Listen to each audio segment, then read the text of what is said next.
서비스 강사의 시조세요. 네. 서비스 강사의 대통령. 제가 책 내용 이렇게 살짝 봤는데 네. 아낌없이 다 퍼주셨더라고요. 그렇게 느껴지면 다행이고요. 많이 줬으니까 공부들 많이 하세요. 그거보다 더 한 수 위에 더 잘 나가거나 더 앞서가는 기업들은 서비스를 전략화시키는 작업들을 하고 있습니다. 최근에 공부량이 많이 늘고 있습니다. 하얀 머리가 많이 는 게요. 전략 때문에 그래요. 거기가 어디라고요? 이쪽 업계에서만 이제 30년. 네. 오늘 날짜로 지금 네, 네, 30년이 네, 맞습니다. 되셨는데. 네. 나에게 서비스란? 안녕하세요. 온토리TV 민수경입니다.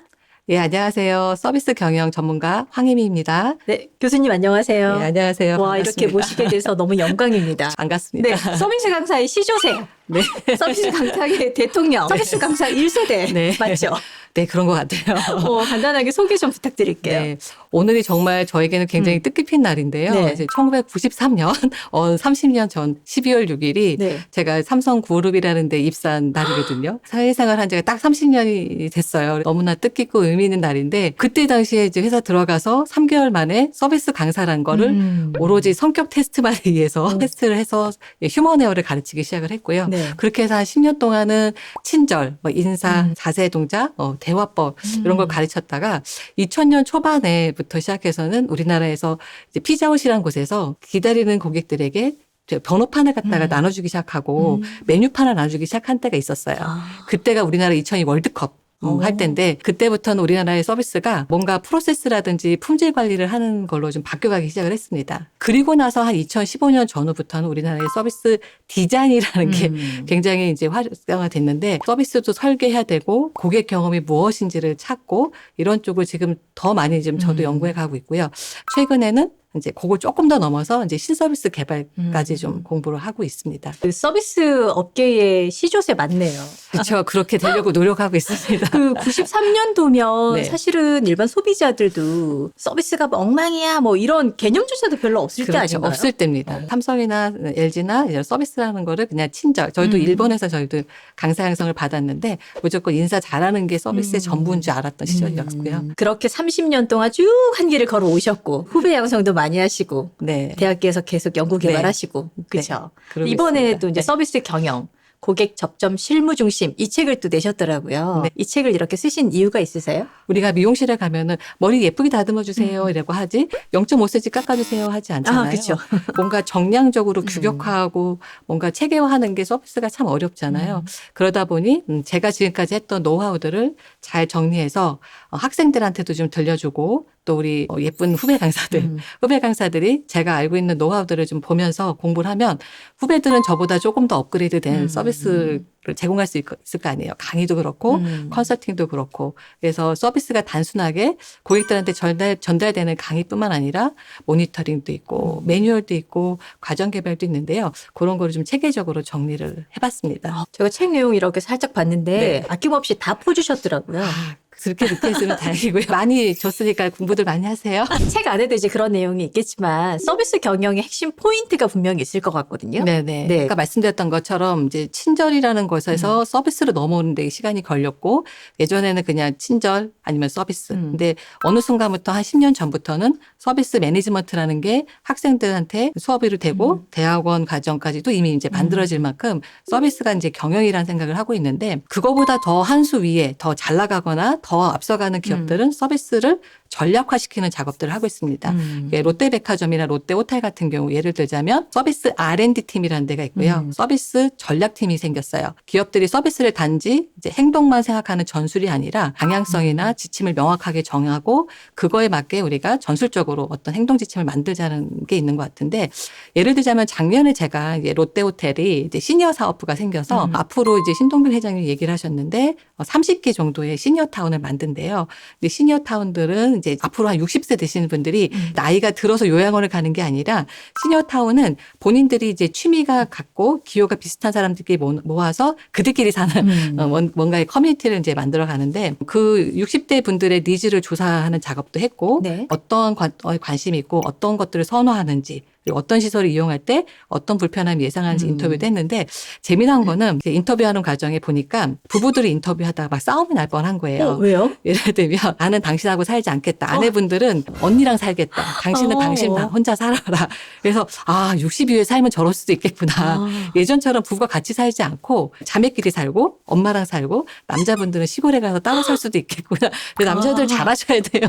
예를 들면 그래서 인터뷰에다가 그런 니즈들이 파악이 됐군요. 그런 걸 느끼면서 저의 미래도 보게 되고 앞으로 시니어타운들을 설계할 때 부부방이 안 나올 수도 있다는 얘기예요. 자매방도 있을 거고 모녀방이 나올 수도 있다는 거죠. 방에 설계를 할 때도 그런 것도 아마 이제 많은 기업에서 고민을 하고 있는 것 같은데 요즘에는 뭐 아파트 같은 데서도 조식이 나오잖아요. 네네네. 고객 경험을 설계를 잘하는 기업만이 생존을 할 수 있는데 그만큼 고객의 요구를 잘 파악하고 그거를 전략으로 만드는 게 성공적인 서비스 기업들의 공통점인 것 같습니다. 그러니까 소비자들의 니즈를 파악해서 네. 그들이 원하는 서비스가 제공되도록 설계를 하는 거군요. 그렇죠. 그게 뭐 공간마다도 어떤 설계가 달라질 수가 있나요? 공간마다 설계가 다 달라질 수 있는데 저희가 이제 서비스 경영의 하나의 도구 중에 서비스 청사진이라는 도구가 있고 네. 서비스 이제 고객 여정 지도라는 게 있어요. 그래서 고객들이 들어와서부터 나갈 때까지의 그들이 경험하는 단계를 터치 포인트라고 얘기를 하는데 터치 포인트를 찾아서 어떤 경험들을 할 수 있을지 예를 들면 헬스장에 가서 고객들이 이제 근육을 키우기 위해서 이제 시니어분들이 막 근육량에 굉장히 관심이 많더라고요. 헬스 기구를 이용하는데 어떤 헬스 기구는 이용하고 어떤 헬스 기구는 이용하지 않는 이유를 보니까는 익숙하지 않아서 익숙하지 않으면 어떻게 하면 이들에게 익숙하게 할까라는 거를 하나하나 접점마다 찾아서 그거를 설계에 반영을 하면 뭐 멘트로 해줄 수도 있고 그게 롯데정보통신이라는 데서 시스템을 개발하는 데 활용할 수도 있고요. 인적인 부분들, 기술적인 부분의 어떤 기초적인 자료로 이제 활용이 되고 있습니다. 그런 것들을 다 파악하려면 네. 굉장히 디테일한 것도 많이 봐야 되고 사람에 대한 관심도 되게 많아야 될 것 같아요. 네, 맞아요. 원래 성격이 그러세요? 그런 것 같아요. 제가 오늘도 이렇게 오다가 이렇게 판교 박물관도 한번 네네네. 구경하고 왔는데 어디 가면은 그 동네 주변을 가서 뭔가 구경하고 오고 지하철에 가면 사람들의 표정을 보고 이렇게 저 사람은 어땠을까 그러니까 사람에 대한 관심이 좀 많은 편인 것 같아요. 그 많았던 관심들이 제가 이 일을 하게 된 또 결정적인 이유인 것 같기도 하고 근데 학문적으로 공부하는 서비스긴 한데요. 서비스 어떤 업 자체가 사람들한테 뭔가 배려해주고 이렇게 좀 더 타인의 관점에서 생각하고 행동하는 거다 보니까 그런 부분들이 조금 개인적으로 많이 더 이제 좀 발전하고 성숙한 인간으로 되는데 서비스 30년을 공부했던 어떤 뭔가 혜택이지 않을까라는 생각은 듭니다. 이 길하고 정말 잘 맞으시는. 처음엔 안 그랬는 줄 알았는데 그래요? 지금은 맞더라고요. 처음에 막 거부했어요. 처음에는 너무 일본식 서비스였기 때문에 그때는 되게 싫어했었고 그다음에 프로세스나 이제 뭔가 디자인을 하면서 그래도 이게 학문적으로 서비스를 공부하는 게 맞구나라는 생각이 들어서 제 길하고 맞는 것 같고 처음에는 좀 거부감이 저도 컸습니다. 실제 그 기업에 강의를 나갔을 때 기업의 니즈 중에 하나가 서비스 교육, 친절 교육에서 뭐 스마일 이런 거 연습시키지 마세요. 라는 요청이 오기도 하잖아요. 그것도 어떻게 보면 심리적인 좀 거부감일 수도 있겠다 싶거든요. 그렇죠. 그래서 제가 2015년에 아모레퍼스픽에 갔을 때 딱 그 말씀을 비슷하게 했는데 그러니까 미소 짓지 않게 하거나 인사를 안 해도 되는 걸 알려달라는 얘기를 한 것 같아요. 그래서 그때부터 우리나라가 서비스의 컨셉이나 전략이나 방향성을 잡기 시작하는데 고객들이 인사하는 것 자체가 부담스러운 거예요. 나 인사 안 해줬으면 좋겠어. 나는 혼자 뒀으면 좋겠어. 아모레퍼시픽의 한 3개의 브랜드랑 같이 연구했던 게 뭐냐면은 각각의 프로세스마다 고객들이 어떤 경험을 원하는지 그리고 어떤 요구사항이 있고 그리고 우리가 해야 될 게 뭔지를 갖다 세부적으로 정리한 경우가 있는데 그때 어떤 게 나왔냐면요. 혹시 혼자 볼게요라는 바구니 들어보셨어요? 그게 나오기 시작했어요. 내가 서비스를 제공했을 때는 기꺼이 제공하지만 고객들이 서비스 받고 싶지 않을 때는 고객이 서비스를 선택하게끔 하자. 매뉴얼이 돼 있어도 했는데 나는 인사도 안 받아주고 횡하니 가고 굉장히 무시당한 것 같고 기분이 나쁘잖아요. 근데 그런 게 아니라 고객들이 서비스를 선택해서 서비스를 받을지 인사를 받을지 아니면은 혼자 볼게요라는 바구니를 들고 가면은 그 사람은 이제 터치하지 않고 그냥 그 사람이 혼자 경험하게 놔둔다든지 그렇게 서비스 경영이나 어떤 서비스 컨셉이나 이런 것이 훨씬 더 이제 체계적으로 발전해 온 거죠. 그래서 지금 뭐 미소 짓지 말라 이런 것들 인사를 안 해도 되는 방법이 있냐 이런 걸 알려달라고 하는 게 최근 한 5, 6년 정도의 추세인 것 같습니다. 네. 그러니까 모든 사람들한테 이 똑같은 친절이 똑같이 적용되지는 않을 수도 있잖아요. 당연히 그렇죠. 그것마저도 소비자가 선택할 수 있도록 선택지를 나눠주는 것 그게 더 최상의 서비스. 그렇죠. 거죠. 더 한 차원 높은 서비스. 이런 것들이 이제 어떻게 보면 이제 서비스 전략의 한 축이지 않을까 싶은데 이런 서비스 전략은 어떻게 해서 만들어지는 건가요? 우리가 전략하면 굉장히 딱딱하게 느껴지고 그쵸. 전술과 전략, 그죠? 전술은 그냥 방법, 전략은 뭔가 우리가 나가야 될 방향성, 지향점, 경영 전략은 많이 들어봤는데 아마 서비스 전략은 생소할 거란 생각이 무슨 들어요. 서비스까지 전략적으로 하냐 뭐 이런 그러니까요. 머리 이야기 하시는 것 같아요. 아프게 네. 골치 아프게 경영 전략 세우기도 힘든데 고객들에게 뭔가 경쟁력이고 뭔가 차별화된 모습을 보여주려면은 나름대로 우리의 어떤 지향점이나 방향성을 제대로 정립하지 않으면 사람들마다 서비스를 제공할 때 우리가 이질성이라고 하거든요. 각자의 생각이나 행동 방식이 너무 차이가 있기 때문에 그걸 하나로 모으기가 쉽진 않습니다. 그래서 서비스 전략을 체계적으로 수립하는 단계를 익숙하게 이제 이분들이 체득을 해서 가장 쉬운 단계부터 그냥 우리 서비스 왜 하지?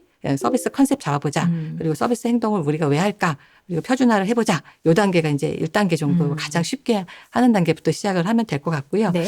두 번째 단계는 요거보다 조금 더 업그레이드를 해서 우리가 기업이 갖고 있는 경영 전략과 온라인이 된 우리 서비스의 비전도 잡고 서비스의 핵심 가치가 뭘까? 이런 것도 같이 이렇게 이제 프로젝트 할 때 같이 개발했던 기억이 나요. 예를 들면 CJ 나인브리지라는 이제 CJ 운영하는 골프장이 있는데 네. 제가 2005년에 서비스로 컨설팅을 처음 시작한 곳이 이제 나인브리지라는 골프장 때문에 시작을 했어요. 그때 한 1년 반 동안 서비스 표준화 프로젝트를 하면서 했던 게 이들이 서비스를 해야 되는 이유, 서비스에 대한 어떤 가치를 하나 정립했는데 나인브리지라는 골프장에는 실제 다리는 8개밖에 없는데 이 하나의 다리는 고객과 직원의 마음을 연결하는 다리, 가상의 다리. 그러니까 당신들의 역할이다. 브리지를 만들어라 라는 얘기를 했어요. 그런 어떤 컨셉으로 잡았는데 서비스의 어떤 핵심 가치 그리고 비전을 정하는 게 이제 두 번째 단계고요. 여기까지는 많은 기업들이 하고 있고요. 작년에 제가 이제 경북개발공사라는 이제 지방 공기업의 서비스 전략 수립하는 프로젝트를 수행을 했는데 여기서의 프로젝트는 진짜 우리가 얘기하는 서비스 전략이죠. 3개년이나 5개년 동안에 우리가 서비스 전략을 어떻게 해야 될지 지방 공기업의 어떤 위치로서 어떻게 이제 나아가야 될지 전체적인 전략 방향을 정하고 거기에 따라 아까 2단계에서 했던 미션 비전을 정하고 그리고 부서마다 전략 과제를 수립을 해서 매년마다 실행해야 될 세부 과제를 실천 과제를 정립하게 됩니다. 머리 아프시죠? 듣기만 해도 머리 아프실 것 같은데 하시는 분이 힘들죠. 뭐. 많이 힘들었어요. 근데 소비자는 결국 좋을 거잖아요. 맞아요. 그게 그래서 완성되고 나면. 맞습니다. 왜냐하면 그 공기업에 들어간 부서마다 다 공부를 저희가 해야 전략 과제를 도출할 수 있기 때문에 빡세게 공부를 많이 했습니다. 그들의 업무를 부서마다. 다 파악해야 가능한 거. 부서마다 어떤 역할을 해야 하는지를 그쵸. 알아야 이들에게 실천 사항을 이제 알려드리잖아요. 최근에 공부량이 많이 늘고 있습니다. 하얀 머리가 많이 든 게요. 전략 때문에 그래요. 거기가 어디라고요? 이거 땡땡 공사입니다. 단면으로 볼 수 있는 게 아니라 전체를 봐야 되는 거고 맞습니다. 각 부서와 부서 간에도 충돌되는 요소들이 많아요. 생기면 안 되니까 많이 있죠. 힘드실 것 같아요. 그렇죠. 경영이 원래 또 이렇게 어려운 어떤 선택과 집중을 해야 되는 거고 또 부서 간의 이견을 조정하긴 하는 건데 몸으로 부딪히면서 해보니까 그런 저항감들이 많은데 이런 것들을 우리 이제 업계 선후배들이 다 좀 같이 교육도 하고 컨설팅하면서 좀 원활하게 할 수 있도록 해야 되는 게 우리의 역할이지 않을까 생각이 듭니다. 네. 전략을 세우고 이제 실천하는 단계까지는 많이 고되고 힘들겠지만 결국에 그게 다 몸에 이제 내재가 돼서 그렇죠. 소비자들, 그렇죠. 민원인들이 될 수도 그렇죠. 있고 일반 국민들이 될 수도 있고 네. 그분들의 만족도가 높아지면 그게 바로 성공인 거잖아요. 그렇죠. 네. 그렇죠. 이쪽 업계에서만 이제 30년 네. 오늘 날짜로 지금 네, 네, 30년이 맞습니다. 되셨는데 네. 나에게 서비스란 기부앤 기부. 뭐 주고 또 주고 하는 기부앤테이크가 아니더라고요. 주고 바라지 말 것. 바라지 않고 개인적인 것도 마찬가지고 기업도 마찬가지예요. 이거는 장기적으로는 반드시 고객들이 좋은 경험과 매출로 돌아오게 됩니다. 베푸시고 또 베푸시고 또 공부하시고 제공하시고 제공하다 보면은 그게 고객들은 다 알아요. 이 기업이 얼마나 노력하고 얼마나 열심히 하는지 알게 될 것 같습니다. 저도 많이 퍼주려고 노력합니다. 그런 것 같아요. 대표님 오늘 모습 보면서 이렇게 큰 사업체를 운영하면서 많은 분들에게 베풀고 공유하고 하는 것조차도 후배님이긴 하지만 정말 존경스럽고 대단하다는 생각이 들었어요. 많이 도와주십시오. 네, 뭐 언제든지 또 도와드리도록 하겠습니다. 감사합니다. 네. 저희 다음 시간에는 접종 서비스 컨설팅은 어떻게 하면 되는지 조금 더 구체적인 이야기 나눠주실 거예요. 그렇죠? 네, 네. 그러겠습니다. 저희 다음 시간에 뵙겠습니다. 고맙습니다. 고맙습니다.